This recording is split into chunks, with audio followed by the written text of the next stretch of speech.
బాజా భజంత్రీలు లేవు, బాణసంచాలు లేవు.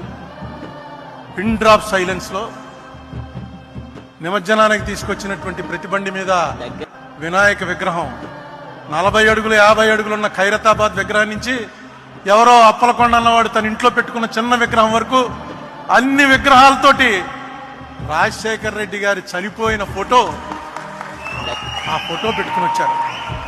మాట తప్పని రాజన్నా, మడమ తిప్పని మనిషివయ్యా, మరువజాలము నీ రూపం, నీకు సాటి ఎవరయ్యా. మా గుండెల్లో గుడిసెల్లో కొలువుంటా